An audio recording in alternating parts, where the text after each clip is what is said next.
Et voilà, retour sur ce plateau en compagnie donc du docteur Anvo. Bonjour docteur. Bonjour. Bienvenue à Matin Bonheur avec vous. On parle du cholestérol. On aura en tout cas plusieurs informations. On va démarrer par la définition du cholestérol.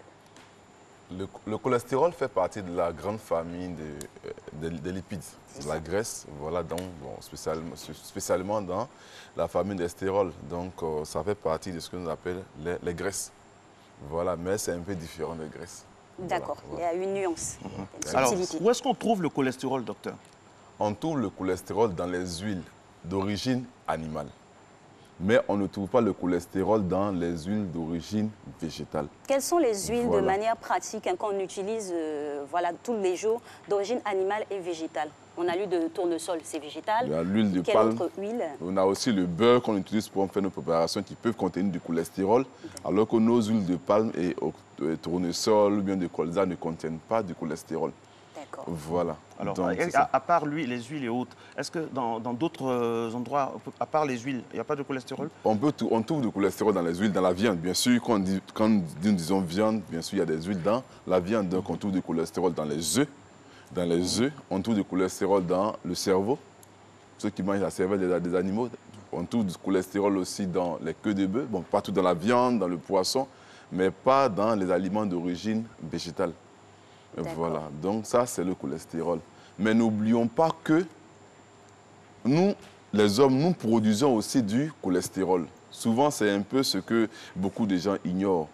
Nous en mangeons, mais nous en produisons. Et les recherches montrent que ce que nous mangeons ne représente que le quart de ce que nous avons dans le sang. La majeure partie du cholestérol qui fait mal a été produit dans le foie.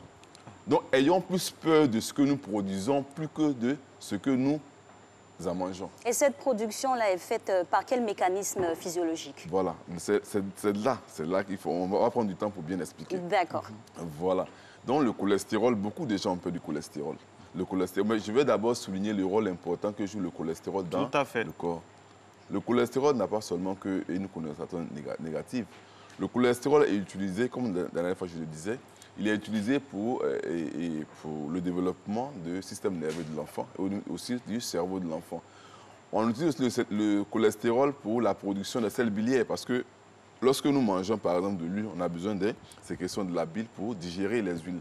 Donc le cholestérol intervient dans la production des sels biliaires. Au niveau aussi des hormones masculines, on utilise le cholestérol pour la production même de la vitamine D. La vitamine D est produite à partir de cholestérol. Donc le cholestérol a un rôle très important dans l'alimentation. C'est l'excès de cholestérol qui nuit. Est-ce dans ce cadre-là qu'on parle de bon cholestérol et de mauvais cholestérol?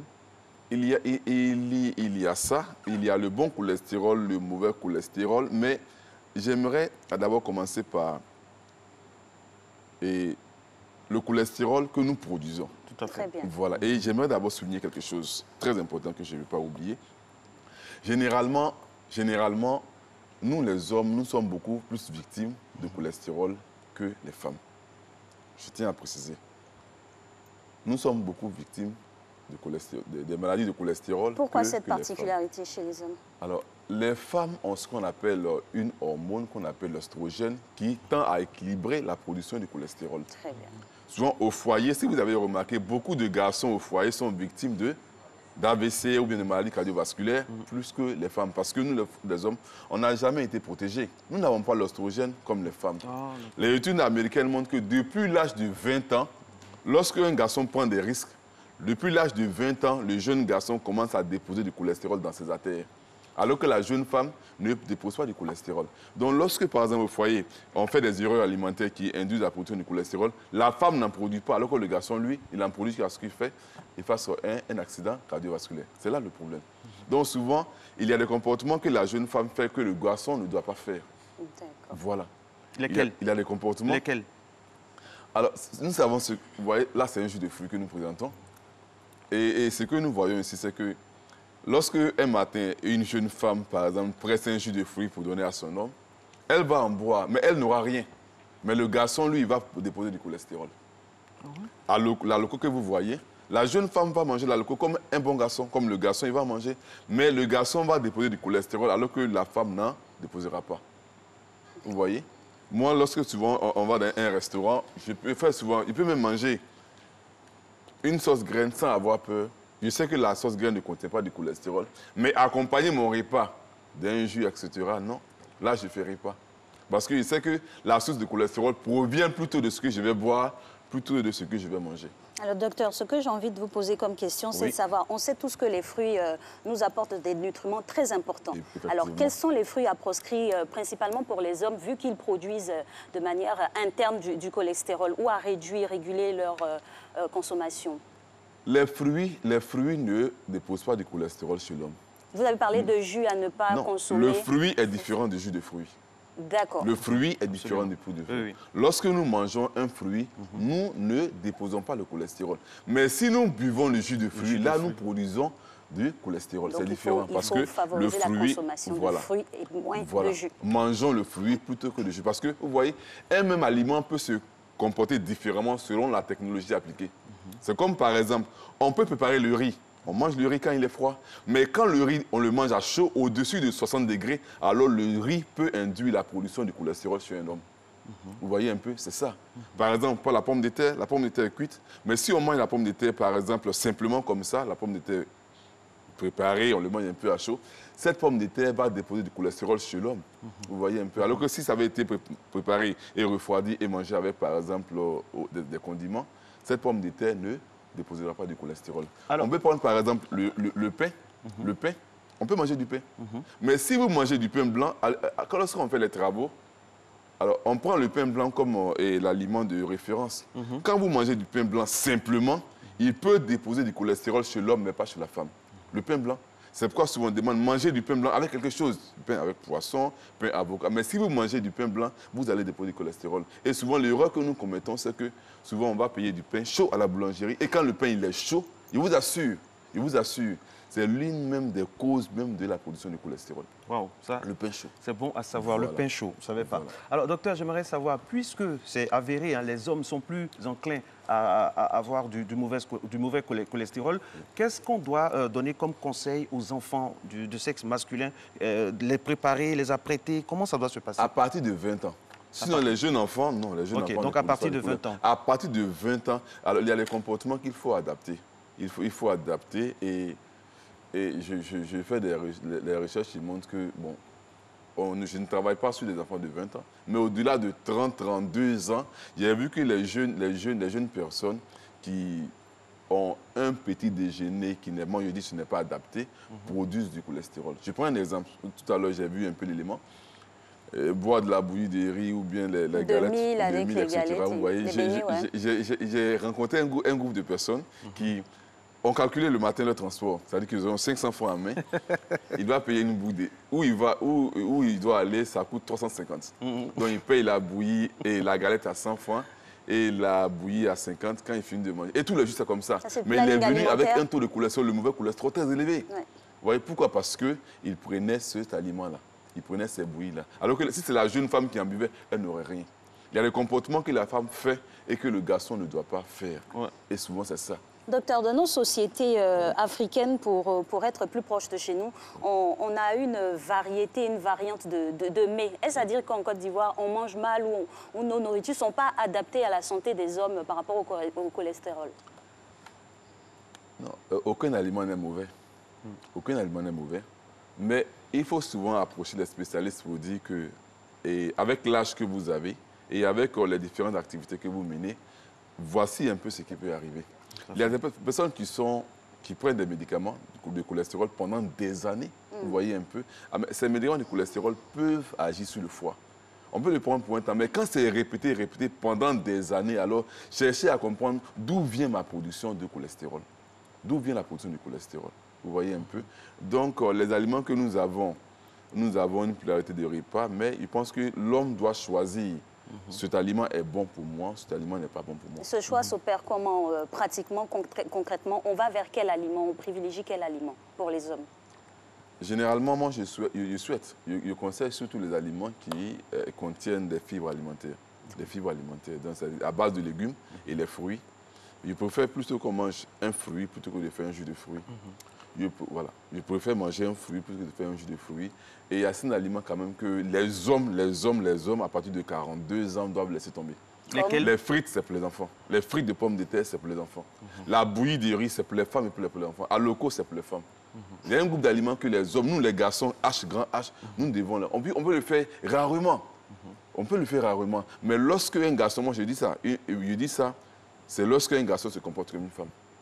Okay. Voilà. Ça, c'est une indication, vraiment, voilà. Parce que le riz chaud, les jus, tout ça, il faut proscrire. Quand on discute avec vous en privé, vous dites pour sourire, un homme, c'est l'eau et le vin. Il n'y a pas de jus là-dedans. Voilà, ça c'est en privé. Voilà, non. Alors, ça m'amène à une question, après vous avoir décompressé un temps soit peu. Alors, vu le ratio, hein, le corpus basique de la population ivoirienne, il y a beaucoup d'AVC, il y a une recrudescence d'AVC. On a peur, on a une peur bleue de l'AVC. Est-ce que l'AVC provient uniquement du cholestérol? Non, l'AVC, ça, je pense que les cardiologues sont bien placés pour mener un peu cette statistique. Mais pour ce que je sais, ça ne vient pas uniquement que du cholestérol.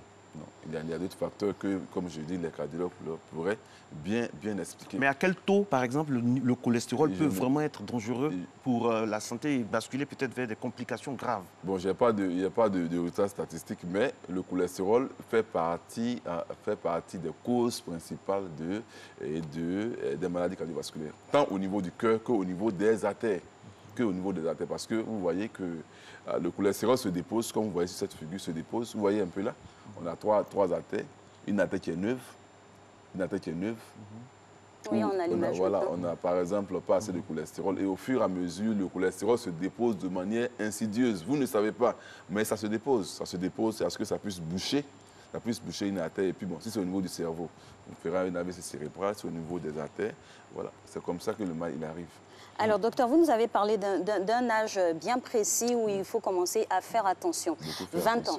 20 ans, en même temps, vous nous avez dit aussi à 42 ans, il faut proscrire les frites et tout ça. Moi, j'ai envie de retourner à la genèse. Un enfant qui a été nourri à toutes sortes d'aliments durant son enfance jusqu'à atteindre l'âge de 20 ans, à l'âge de 20 ans, on se réfère à un spécialiste maintenant pour réadapter son alimentation. Comment ça se passe? Non. Et souvent, on fait des contrôles de routine, ou bien souvent, quand un mal arrive, vous voyez, quand un mal arrive, alors, à l'occasion d'un mal, à l'hôpital, on fait des examens, puis on se rend compte que l'enfant a du cholestérol. Très jeune, 30 ans, 22 ans, il a du cholestérol. Alors, on demande de quoi il s'agit. Vous voyez un peu là, on voit un nutritionniste, et on fait une enquête. Et c'est avec l'enquête qu'on se rend compte que voici un peu de quoi est-ce que vous souffrez. C'est cet aliment qui vous rend malade. Vous voyez un peu, c'est ça. Et j'aimerais souligner quelque chose pour ne pas oublier que la jeune femme peut aussi faire du cholestérol. La jeune femme peut aussi faire du cholestérol. Souvent, il y a ce qu'on appelle les femmes qui ont ces problèmes de gynéco. Lorsqu'une femme a une activité ovarienne normale, elle est moins victime de cholestérol que celles qui ont des problèmes de gynéco. C'est-à-dire les problèmes précisément de quel ordre? On a des dystrophies ovariennes, etc. Les gynécos veulent savoir. À ce niveau, la production des hormones ne sont pas bien faites comme celles qui n'ont pas de problème. Non, on parle de quelle tranche d'âge? Là, la femme en question, là, on parle de quelle tranche d'âge? Moi, on avait une jeune femme de 19 ans qui a fait un AVC. Comme dit jeune femme, parce que l'homme, on a parlé de 20 ans. Pour la femme, là, c'est quelle? 19 ans? Généralement, une femme qui a une activité ovarienne, c'est-à-dire qui a ses menstrues normalement jusqu'à la ménopause, elles sont moins victimes de cholestérol que celles qui sont ménopausées. Lorsque la femme est ménopausée, là, elle devient aussi victime. On partage les mêmes risques que la femme. Lorsque la femme est ménopausée, même si ce n'est pas une ménopause naturelle, qu'il y a une dystophie, comment je peux dire, lorsqu'on enlève l'utérus, vous voyez. Justement, pour poursuivre sur ce que j'avais entamé, par exemple, on a des cas de femmes qui se trouvent dans une situation d'ablation, de trompée d'utérus. Est-ce que ça a un cas de risque? Elles partagent aussi le même risque comme la femme ménopausée. Même celles qui sont sous les pilules, celles qui sont sur les pilules partagent aussi les mêmes risques. C'est pourquoi je dis que lorsqu'une femme a une activité ovarienne normale, elle est moins victime que celle qui a un dysfonctionnement. Voilà. Il y a des médecins qui ont fait des études justement en France et en Écosse sur les pilules et le cholestérol. Effectivement. Des publications très intéressantes. Et justement, je voulais vous en parler à cet instant précis de notre entretien pour montrer un peu les relations. Qu'est-ce qui peut provoquer des problèmes au niveau des pilules pour les femmes, les jeunes femmes qui nous regardent? Même si, mesdames, on a dit que les hommes sont d'emblée concernés, mais il faut faire attention aussi. Effectivement. Alors, vous pouvez avoir deux jeunes femmes. Une femme qui a une activité ovarienne normale et celle qui est sous pilule. Celle qui est sous pilule fera du cholestérol alors que l'autre ne fera pas du cholestérol parce que sa protection n'est pas aussi bonne comme celle qui a une activité ovarienne normale. Même si c'est à 40 ans que vous avez eu un problème de gynéco, vous n'êtes pas aussi bien protégé comme celle qui a une activité ovarienne normale. C'est ça. On a croisé, lors d'une consultation, on a rencontré une jeune fille de 19 ans qui a fait une dystrophie ovarienne. Sur 3 mois, 4 mois, elle a fait un AVC, le cholestérol. Parce que durant ces 3 mois, 4 mois, on peut dire qu'elle n'était pas femme. Parce qu'elle n'avait pas ses menstrues. Donc, vous pouvez avoir le même âge, mais si du point de vue physiologique, il y a des changements, alors faites beaucoup attention. Et c'est l'occasion de tirer l'attention de tous nos mamans ménopausées. Oui. Pour dire que, moi, souvent, j'appelle la ménopause la phase de trahison. C'est-à-dire qu'elles sont trahies par cet hormone-là. Parce qu'elles veulent dire que... Alors, il y a de cela 3 ans, 4 ans, je n'avais rien quand je prenais les jus ou bien quand je prenais les fruits de pommes de terre. Aujourd'hui, quand je prends, il y a du cholestérol. Pourquoi? Parce qu'après la ménopause, elles ne sont plus protégées. Elles et nous partageons les mêmes risques. C'est-à-dire que les maladies que l'homme faisait en buvant par les jus de fruits, en prenant les fruits de pommes de terre, en mangeant le riz chaud, à partir de la ménopause, la femme partage les mêmes risques que l'homme. Alors, docteur, voilà. on a touché quelque chose de très important. On parle des pilules. Les pilules, c'est très bien pour les préventions, la régulation des grossesses. Ce n'est pas à proscrire. Mais comment l'associer avec une alimentation soignée pour éviter le risque d'exposition au mauvais cholestérol? Alors, moi, dans ce que je fais, et souvent, il rencontre des cas, et que je dis souvent, c'était déplorable. C'est-à-dire qu'on rencontre souvent des jeunes femmes qui ont 100 kilos, un poids de 100 kilos, et ces femmes sont sous pilule. Elles sont sous pilule. Et généralement, le reste, ça coule. Hein. Le reste, ça coule. Soit elles deviennent diabétiques ou bien fait des maladies cardiovasculaires, ça coule. Alors, qu'est-ce que vous préconisez dans cet état précis-là? Moi, je pense au-delà de combien de kilos, pilule et kilos, pilule bien-être de la femme, à quel moment on doit tirer sur la sonnette d'alarme? Je pense que les gynécologues, je pense qu'ils ont les raisons pour lesquelles ils mettent les femmes de ce poids-là sur les pilules, mais vraiment, ils doivent faire beaucoup attention. Sincèrement. De votre avis, le palliatif au niveau de la contraception, ce serait quoi? Parce qu'il faut aussi se protéger. Il faut se protéger contre quoi? On est marié, on a des rapports parce que des grossesses à risque. Ou bien on met un patch, ou bien qu'est-ce qu'on fait? Voilà. Moi, les conseils que je donne en consultation, je tape toujours sur la communication. Nos parents, en son temps, n'avaient pas de pilule. Mais ou bien ils avaient des pilules naturelles, mais la communication. Il y a beaucoup de méthodes qu'on peut utiliser pour éviter les grossesses. Voilà. Il y a beaucoup de méthodes. Beaucoup de personnes font. On sait calculer bien les cycles menstruels. On sait les périodes favorables à une grossesse, les périodes non favorables. Il y a beaucoup de méthodes, les coïts interrompus, etc. Mais faisons beaucoup attention. Voilà. Alors, sur cette figure, nous voyons ici le bon cholestérol et le mauvais cholestérol. Le bon cholestérol ici, il est bon. Le bon cholestérol protège le cœur. Le bon cholestérol, le HDL cholestérol. Justement, venons-en au bon cholestérol à encourager. Le bon cholestérol protège le cœur. Il se décline comment? Parce que c'est vrai, Alix l'a dit, quand on dit bon cholestérol, là, nous, on a envie tout de suite, surtout nous les hommes, on a envie tout de suite de le prendre, on le trouve où? Pour se protéger. Le bon cholestérol. Et pour les femmes aussi qui ont atteint la ménopause pour se protéger. Parce qu'à cet âge, elles nous rejoignent, nous, dans les risques. Alors, le bon cholestérol, alors, pour avoir, parce qu'on demande d'avoir un taux supérieur à 0,4 pour protéger le cœur. Pour avoir du bon cholestérol, on vous dit souvent qu'il faut manger du bon gras. C'est-à-dire que le gras du poisson. Les acides gras provenant de l'huile de poisson protègent le cœur. Donc, on n'a aucun intérêt à fumer le poisson. Il faut manger le poisson frais. Le thon ou bien le maquereau, on le mange parce que c'est gras et l'huile de poisson protège le cœur. Mais il y a aussi les aliments qui sont riches en polyphénol, tels que le cacao. La Côte d'Ivoire est un pays béni. Le cacao, ça donne au chocolat, alors. Le cacao a un pouvoir antioxydant très élevé. Moi, je vois beaucoup de gens qui vont payer des antioxydants, des compléments alimentaires. Pourtant, la matière est là, juste sous nos yeux. Le cacao a un pouvoir antioxydant très élevé. Et aujourd'hui, en pharmacie, comme en supermarché, on vend du cacao maigre, qui a un pouvoir antioxydant très élevé, que nous conseillons vivement pour la production du cœur et la production du bon cholestérol dans l'intention de protéger le cœur. Le cacao maigre. Je ne dis pas le cacao sucré. Le chocolat sucré, c'est pour les enfants. Le chocolat sucré, c'est pour les enfants. Nous, les doyens, nous allons manger du bon cacao maigre. À cet allure, on va plus grandir, on ne verra plus d'adultes parce qu'on est protégé du mauvais cholestérol quand on est enfant. Non, quand on est enfant, on a besoin du cholestérol. C'est juste pour détendre. Oui, effectivement. Alors, le cacao est très très bon. Le cacao est très très bon pour protéger. À quel moment de la journée? À tout moment, tant qu'il n'est pas sucré. Ok. Vous voyez, c'est bon à savoir. Alors, ça. je me souvenir une chose. Le cacao, le nom scientifique du cacao, c'est du théobroma. Ça veut dire que théo veut dire Dieu, broma l'alimentation. La nourriture des dieux, la boisson des dieux. Ça veut dire qu'avant, n'importe qui ne mangeait pas cacao. C'était réservé aux autorités. Aux élites. Aux élites. Aujourd'hui, comme on dit en Côte d'Ivoire, c'est versé. Nous avons le cacao et puis on a mangé. C'est versé à différentes qualités. Des produits extérieurs, des compléments de l'extérieur. Non, alors que nous avons ici du bon produit que nous pouvons utiliser pour protéger le cœur. Docteur, à l'entame de notre échange, vous avez parlé de favoriser les huiles végétales. Est-ce à dire que les végétariens sont sauvés, ne sont pas exposés à la maladie ou au cholestérol, au mauvais cholestérol? Les végétariens sont moins victimes, Voilà, mais, si un végétarien... Je savais qu'il y avait un mais. Mais si un végétarien... Non, attendez, je n'ai pas de statistiques, mais je vais signer quelque chose. Je dis toujours que le cholestérol qui vient de l'aliment ne représente que le quart de ce que nous mangeons. Donc, si les végétariens ne mangent pas de la viande, c'est-à-dire qu'ils sont exposés à 75%, comme nous partageons les mêmes risques.